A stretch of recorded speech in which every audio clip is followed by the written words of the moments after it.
All right, live streaming from Hamilton and Dundas. We have our special guest here, Jordan Zalter. And don't forget, let's experience the results. How you doing, man? Important tagline. How are pretty good, Devin? How are you? I'm amazing. Thanks for having me on the show. Thanks for coming, man. It's fun. No this problem. stuff's fun. It's not coming. I didn't have to go very far, right? I just had to kick the kids out of the house, and life is good. Yeah. So I'm bringing it up right now. We're gonna go right into it because our live people need to know what we were talking about before this. So what we were talking about is I apologize to everybody in advance. I am trying to talk to you, and I have a technical difficulty in my head, which is I seem to only want to look at the person that I'm talking to, which in this case is a beautiful mugshot of Devin, as we're shooting this live video for you guys. And I have a very hard time with looking at the actual camera and making eye contact with the people that I should be speaking to. So I'll try. Maybe by the end of this video, I'll get a little bit better at it, but it's just a lot easier looking at Devin's face than a static camera on top of my screen. I can't blame you, man. I can't blame you. I mean, I get it.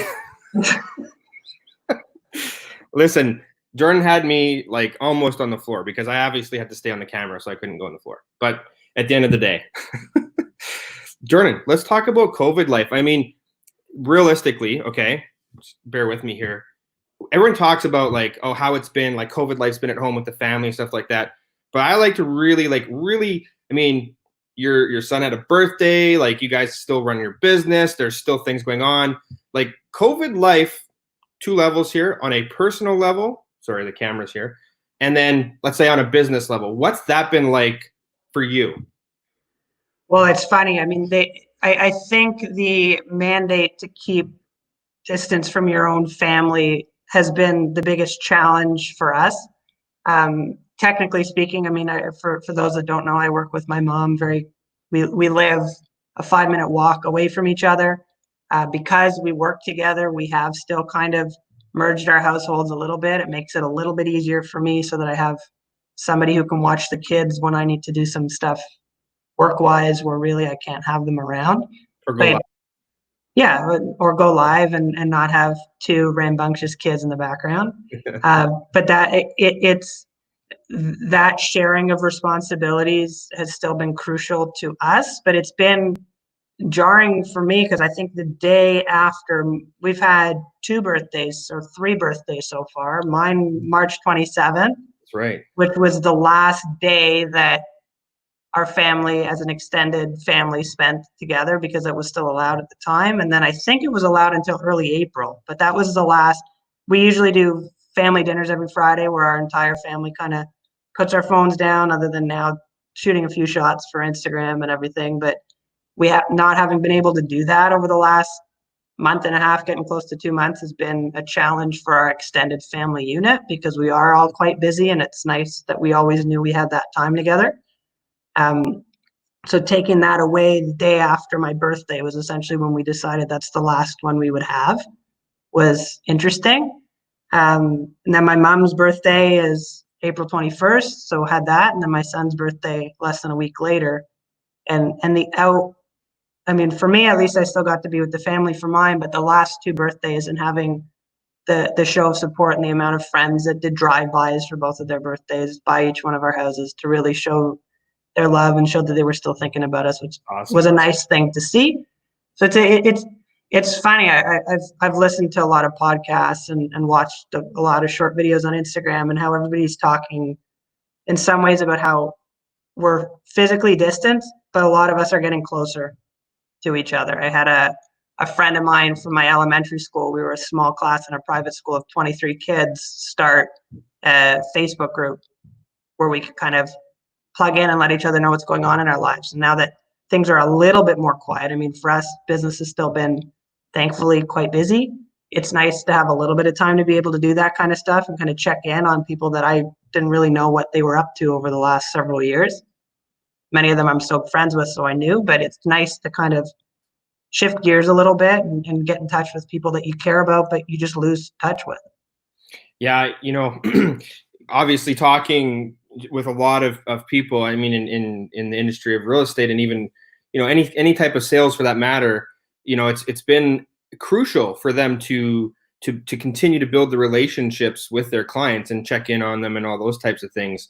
You know, not sitting at home and watching Netflix all the time. I mean, hey, like doing those things are fine, but you know, being able to take advantage of a time like this professionally, it requires a mindset, realistically, you know, more so than some, because I think we can all see people, you know, everything's up in the air sometimes. We don't know what's going on, but as long, like, I mean, there's goals, we have goals, and those end goals are there, so we pivot towards them.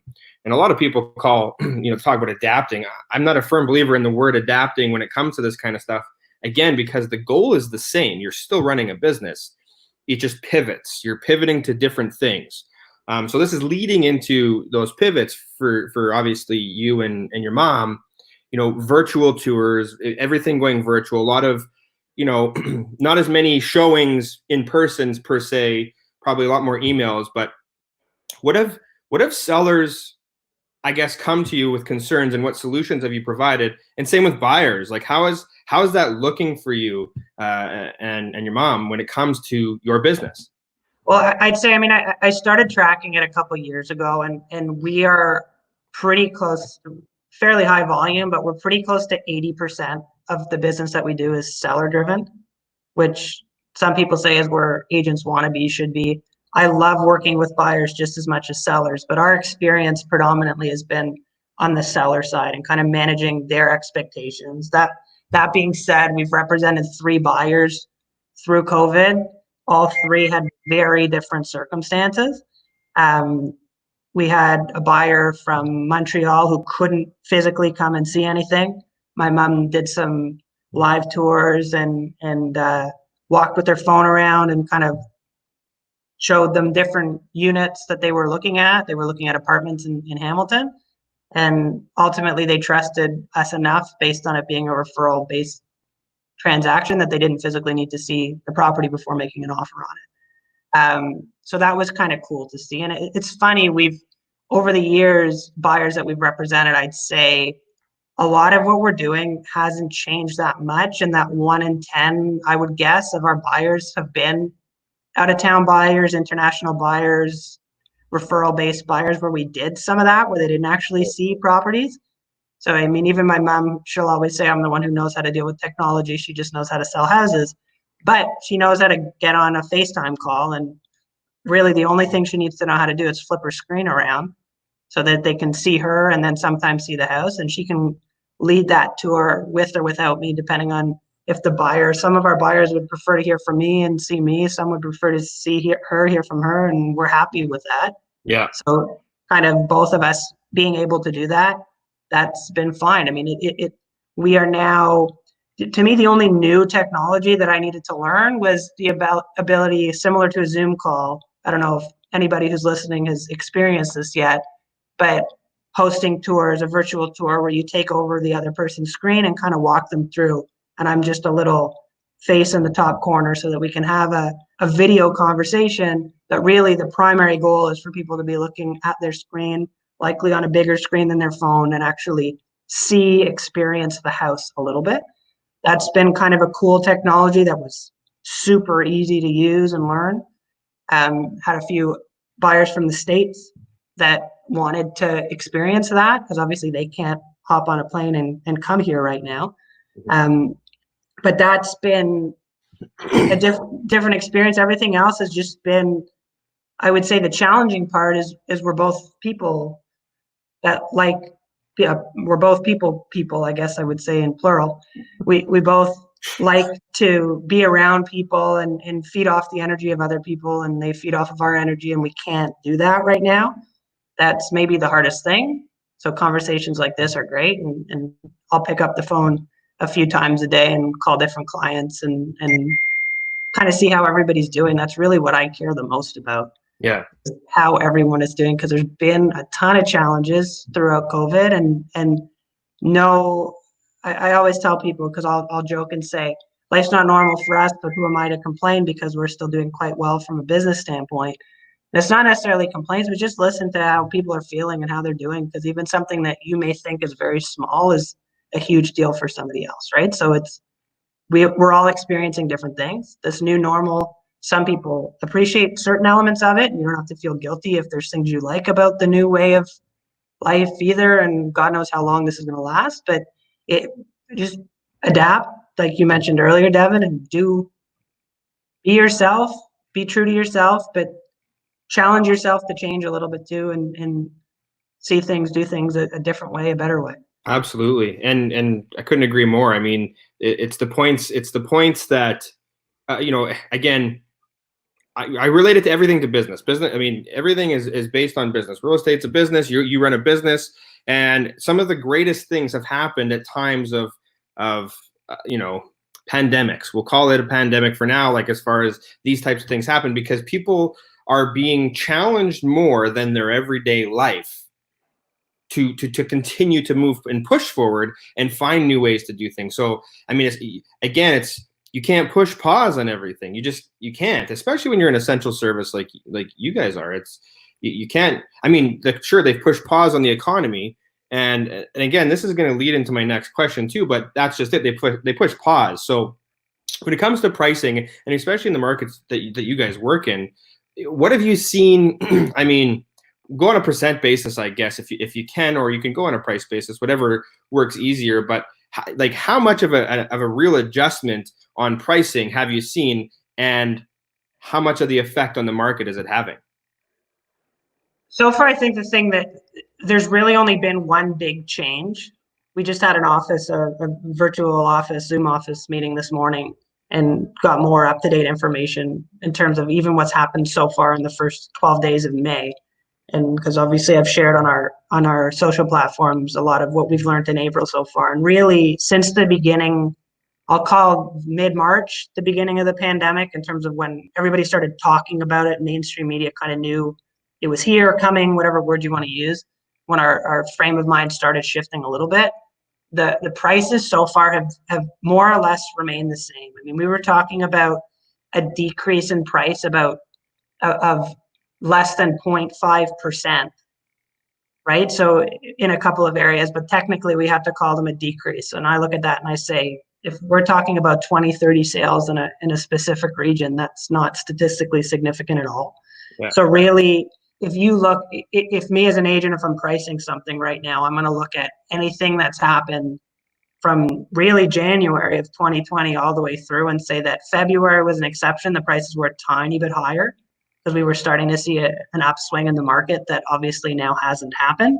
But if I look at January, exclude February, and then March, April, and so far in May, prices have been more or less flatlined. We haven't seen a big increase. There are certain areas where we are experiencing increases. So if anybody's interested about a particular house, I'd be happy to talk to you about different pockets and how they're doing. But the market in Hamilton and Burlington overall has been more or less flat for the last few months, which is certainly not what some of the media outlets are portraying, that the market has dropped significantly. And that has happened. The prices have not dropped dramatically. The number of listings has dropped dramatically. The number of people that are willing to put their house on the market, when really you shouldn't be putting your house on the market unless you've got extenuating circumstances and need to sell, although that's very likely to change quite soon as we move into, I don't know if we're going to call it phase 1 or phase 2 of this phased in plan.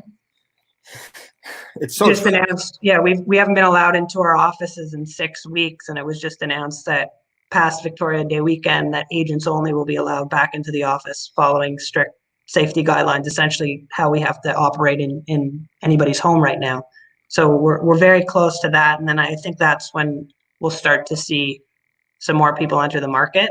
Yeah. What's interesting too, we had a speaker from RBC who was telling us that the amount of applications for mortgages is higher than it's been in a number of years over the last week, on a week by week basis, and that usually they tend to be a forecaster about 2-3 weeks out from when you're actually going to see market activity. So there's a lot of people that have been on hold, or maybe have been living in a house in quarantine that is a bit too small for them. Yeah. Or they're renting and they figure now maybe is a good time to jump into the market. So while I haven't been experiencing that yet, for us, our demand has been relatively stable. it sounds like there may be some people jumping into the market, buyers in the next few weeks, which who knows what that will do to pricing if the inventory remains low. There's a lot of factors, right? We don't know where inventory will go. Unfortunately, I think there are going to be some people that have to sell their house that maybe didn't want to. There's a lot at play here, and it's way too soon for any of us to kind of know where things are going to go kind of way into the future, or even months, a year from now. But so far, prices have been quite stable, and it's still, I mean, I've been telling people for a long time, I do it myself, that investing in real estate as opposed to stocks that you can't really ever hold or touch or feel Tangible. is a tangible asset and a better place to be. My mom and I have always been Mr. and Mrs. Tangible, right? From investing in real estate, investing in ourselves via less social media, more print media, which is a different conversation for a different day in terms of where that'll go in the next couple of years. But we've always believed in tangible things and tangible relationships, and kind of how I conduct my life is tangible always means more than that intangible thing. And I agree. I'm same thing. I mean, obviously being in the industry myself, but and that's, I think exactly what you're saying, as far as not knowing what's going to happen. I mean, who knows? Maybe, I mean, this is obviously a bit of a joke, but at the same time, maybe divorce rates are going to be higher. Who knows, right? It's like you said, somebody, maybe you can't live with that person anymore, Maybe that just, you know what? This is the final straw. When we can do it, we're gone. But I've been hearing it across the board from Toronto to all over Ontario, as far as real estate market's concerned, and then people we're talking to as well, out west and stuff like that, is what you're going to see. If you don't have to sell once coming out of this, it's, people they don't enjoy their home anymore and they want to upsize or downsize, or they realize they have too much space, or they don't have enough space, or they want that outdoor space that they never knew they wanted. I mean, Flamborough would be a great area for that, right? So I think, I don't know. Nobody has a crystal ball. I'll tell you from our books, when it comes to booking jobs, this week, it has been absolutely, like, if it's not back to normal, it's like it's busier.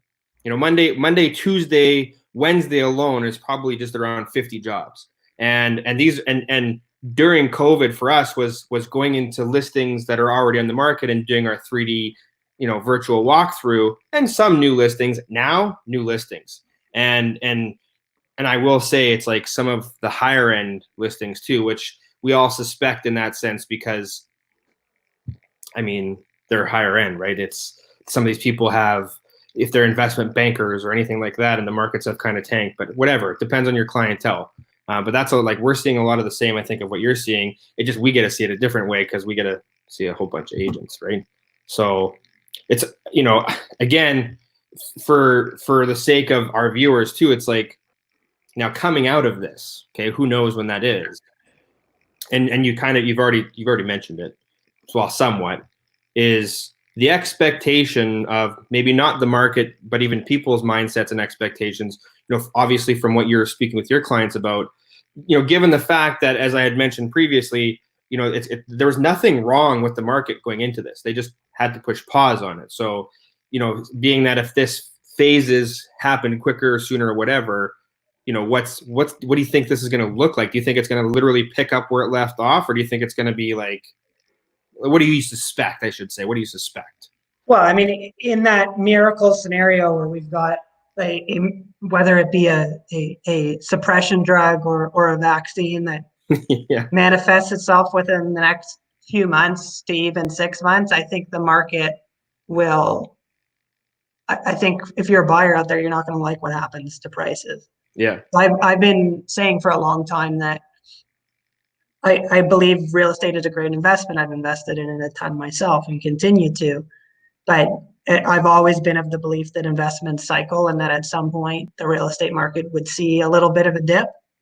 That shy of a few pockets that we work in, really we haven't seen over the course of my career, going on 11 years now. But what I've been saying to people now is, if this doesn't cause prices to drop more than a couple of % over a few months, and I don't know if there's ever going to be anything big enough to break the Canadian real estate market, the Golden Horseshoe real estate market, the Hamilton real estate market in particular for us. If this doesn't do it, and I guess the only thing worse than this would be World War III, then I really, like, starting and ending in Canada, Yeah. which I don't think is super likely.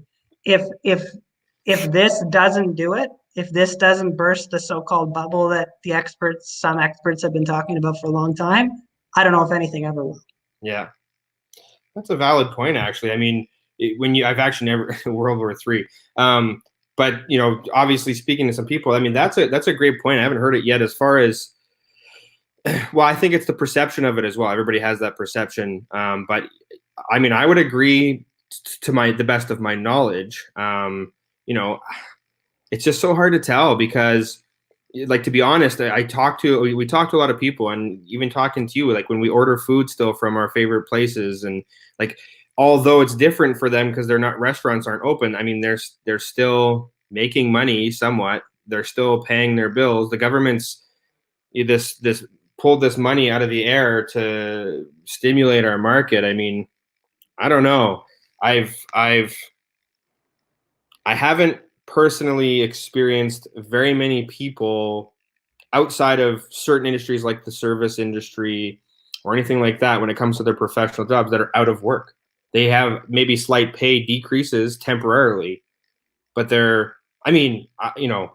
it's different because we know teachers and stuff like that. But even then, it's like, I don't know. It's hard to say because, again, when you talk about the speculation and all that kind of stuff, and like you said, you've got 11. Well, the good news is there's certain economic indicators that have always been important to know how your country's economy is doing. For those that don't know, I've got a bit of an economics background too, and that geek in me certainly has came back because as I'm worried, just as any other Canadian is reading the news about what's going to happen to the economy and how bad things could potentially get. And we're not at the end yet, certainly, but what's great to see so far is that the vast majority of the lending that's been going on, whether it be mortgage deferrals, whether it be people pulling equity out of their homes, or whether it just be friends lending money to friends, which I'm sure there's a lot of going on too. The underlying factor so far is that the money that the government has been giving us via all of the stimuluses has been our own money. It's been Canadian money. It hasn't been foreign money.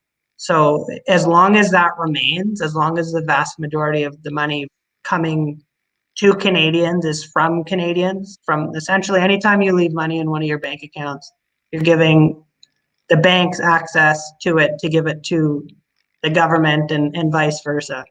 Canadian funds have been remaining in Canada, and foreign funds have not been coming in here in droves, and that's okay, provided that we can continue to carry and service our own debt. We'll be in very good shape coming out of this. When you see economies really struggle is when that's no longer the case.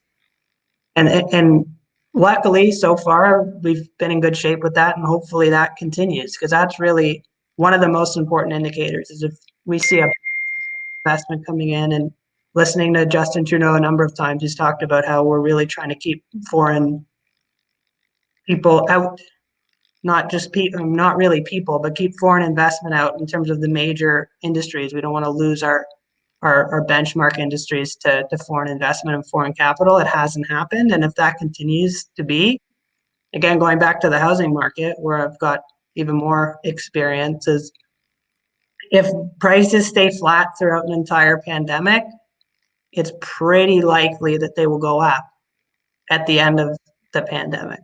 If we start seeing them dropping because this pandemic extends and extends and extends, then at some point you want to jump into that cycle, because eventually you'll see an increase as well. But so far prices have remained stable, and it hasn't been a short period of time. It's much longer than most, if not all of us, have wanted this pandemic to exist. Once we knew that we were faced with this reality, all of us, I'm sure, were hoping, thinking it would be Couple weeks. couple weeks. It won't even be a couple months by the time. I mean, listen to anybody now in the new normal, God knows how long it's going to last, which is really still a pandemic state of mind. It hasn't changed yet. Yeah. If this pandemic state of mind lasts for a year or two and prices are stable for that year or two, if you're a betting person, the bets are probably good that the prices will go up when that's over. Yeah. Which is again another valid point too. So, I mean, from what we've seen, yeah, I mean, I think things. I also think there's a mindset that's involved with a lot of this as well. Is that, and maybe it's just because I talk to too many people. I don't know, but it's if people are just sick and tired of sitting around. They want to make not a move, but things are starting to happen. When we're seeing the conservation areas where we live open up, Yeah. People are they're becoming more open to what's happening and maybe even taking more risk. I don't know, but I mean, we don't know what happens with these second waves and stuff like that. But yeah, I mean, that's good insight. One thing I did want to talk about too is you guys had some, like, within your business, pretty big events happen not too long ago, switching brands, which is obviously a big thing for you guys. And we don't have to be like, we're not going to get into specifics of it, but more or less when it comes to, and you just mentioned you guys were on a Zoom call. I mean, I know a lot of agents in your guys' brokerage always have good things to say, but what's the change been like for you guys from a support standpoint? Always having, not that you didn't have it before, because I'm sure you did. It's just, you know what I'm saying? What's it been like? It's been very different. I think the pandemic has amplified that for us, just as business was kind of starting to pick up with some of the branding we were doing. We were faced with a massive pandemic.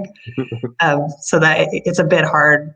I'm not using typical metrics to judge whether it was a good or bad business decision. But it's funny. I spoke to a few good friends that have been kind of watching our posts on social media, in particular at the very beginning, our announcement and the video, and how it was rubbing some people the wrong way that I was talking about how excited I was in particular about the technology that we would be getting access to. I think being at Remax Escarpment now and being positioned at the brokerage, in my opinion, locally that has the best access to technology for all of its agents has been a godsend for me. I can't imagine doing with my two kids in the background the vast majority of the time. And maybe if we do another call, I'll just leave life as normal, and that'll be our call, and we'll see how long it lasts. I'll have my here too. Exactly. The boys can talk to each other. Yeah. Yeah, the boys can talk to each other. Yeah. For those that don't know, Devin and I, our boys are in the same class if they ever get to go back to it. Yeah. But really, I mean, the access to technology and it's technology that I knew existed, and we bought obviously some of it ourselves, but there's certain stuff that was a brokerage decision that we had no control over. Having access to as much technology as we have, I would not be able to do the amount of transactions that we've done thus far with our old state of technology. So as fairly high volume agents, it was important to me, anticipating the old world that we used to live in, that if I wanted to grow my business, I would need that technology because I only have so many hours in a day. And realistically now, as I'm spending more and more time with my kids at home, I'm sure most parents are in the same boat if they're not an essential worker that always has to be in an office or somewhere on site. For me, I'd say now 70 to 80% of the work that I'm doing is at home. So I have less hours than I used to. And I'm not a religious Netflix watcher for hours in a day. It's maybe an hour to one down at the end of the night with my wife, Kim, before it's time for us to go to bed. Yeah. Or 6 hours in the morning. Yeah, exactly. I've got to sneak some time in to get work done throughout the day, which is totally fine. But the ability to have this technology that allows me to do that, if I didn't have that, I'd be in a lot of trouble. It's funny that we talk about that, and I'm just telling you from like a personal standpoint. It's what I've learned when it comes to being business owners and entrepreneurs is what COVID's actually taught me is patience and some balance. Appreciating that time, I guess, kind of being at home. I mean, when I have my son, it's been really cool because I have more time. So, being able to spend that time is like the mindset of it and the thought process of it is, you know, like you said, you guys are pretty high volume agents. I mean, there are times where you guys are nonstop for, I mean, especially during high market times, you know, spring market, and it becomes tough to sometimes juggle that. So getting the technology from Remax and as a whole, I mean, when you talk like Remax, Integra, and then the brokerage itself, you guys have, I mean, how many brokerages does Conrad own? Like the guy, like you guys, you know what I'm saying? And it's across, it's across 21, 22. I mean, I don't even know the number. yeah. Does it? but nevertheless, you know, being able to have access to that, as well as the mastermind or the people that you get to talk to within that brokerage, because there's a lot of good agents that come out of that brokerage, and being able to talk and share ideas.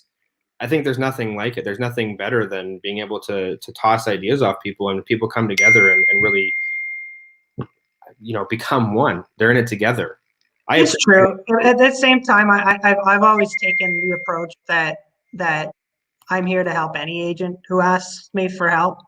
I like sharing my knowledge. I've literally got an email yesterday from an agent not at my brokerage who was just asking for tips. Yeah. Particularly now, I mean, there's very few agents in Hamilton that are both agents and builders.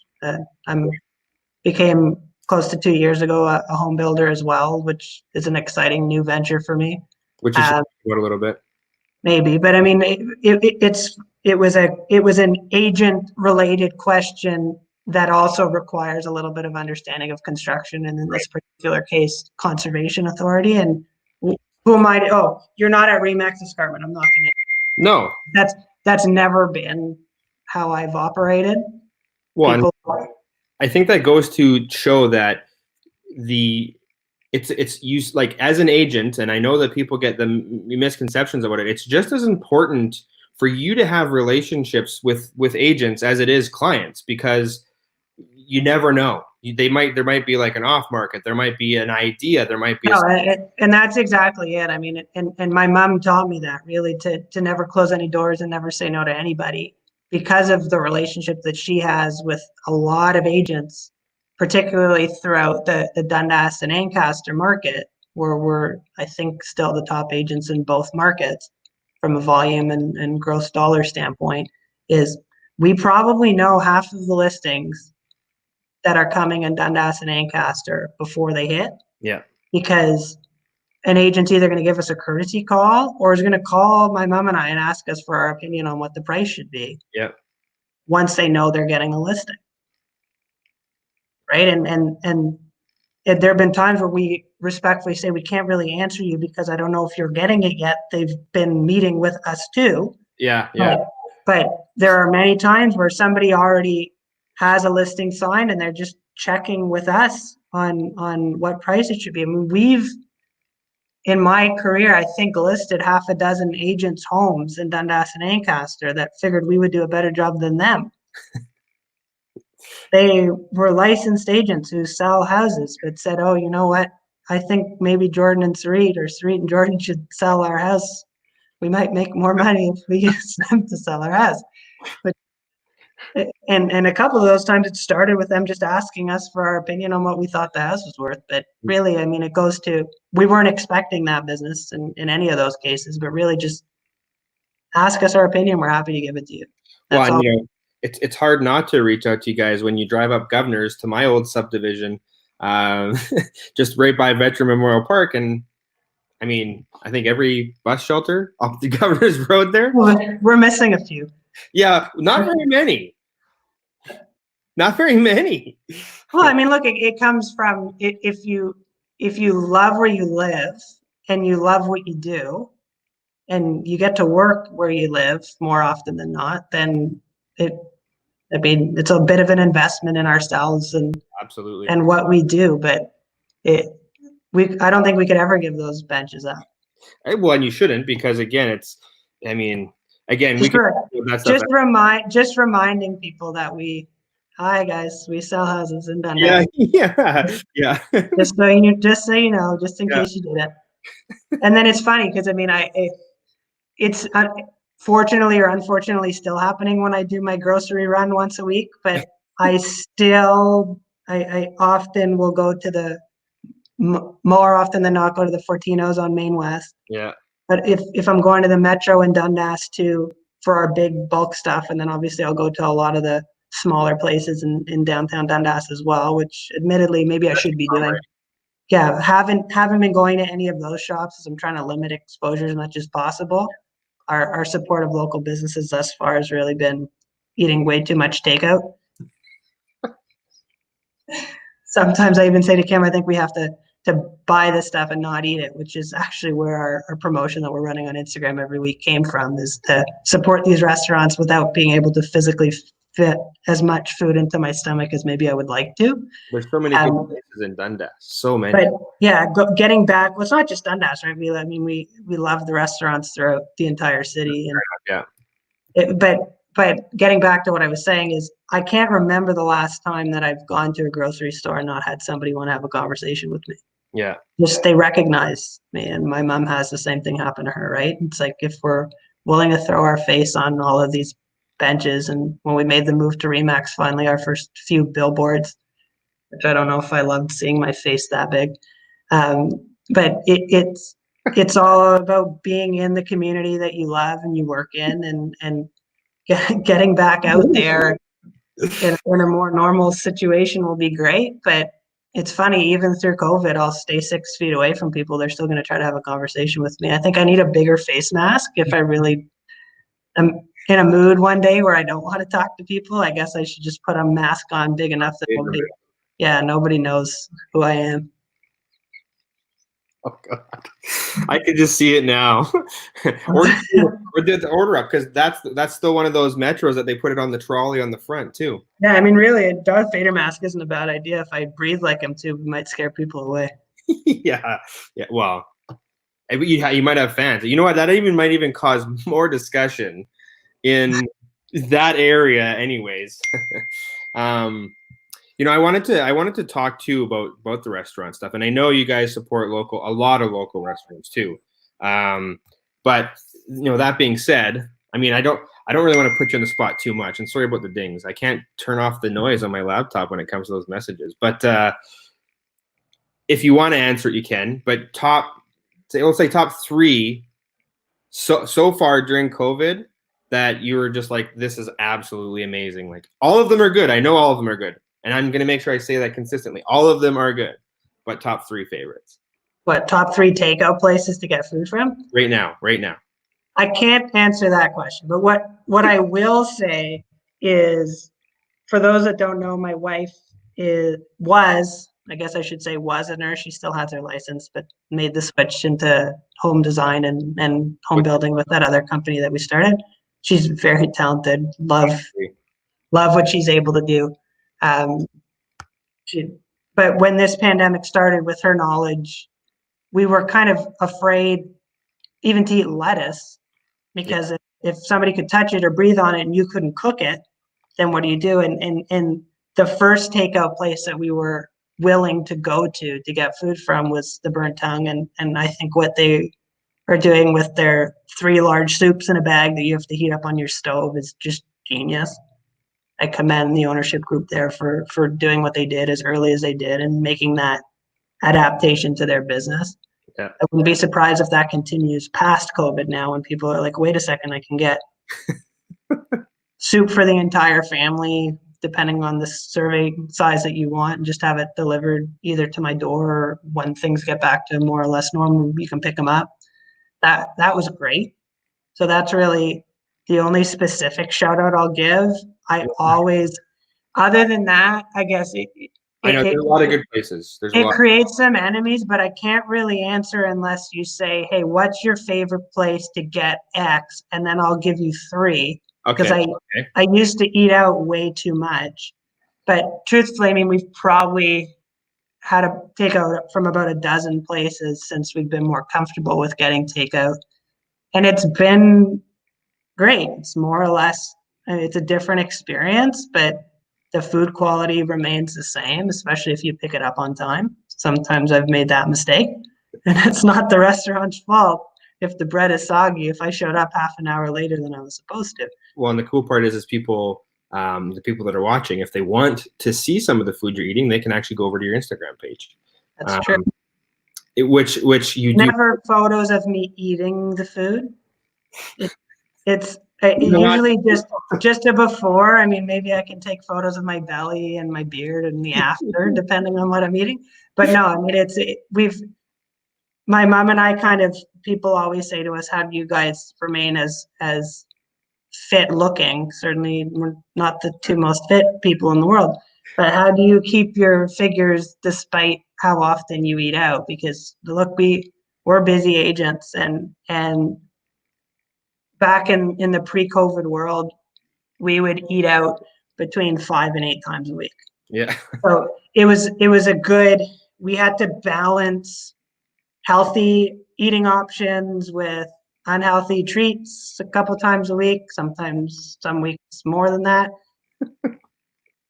But I mean, sure, I mean, I don't mind eating at McDonald's either, especially my kids love that stuff, but that's not those aren't the kind of restaurants we were going to, right? It's support local, spend a bit extra to know what's going in your body, and even if it's a burger and fries, at least you know that it was sourced the right way and that it's actually a burger and fries and not God knows what else.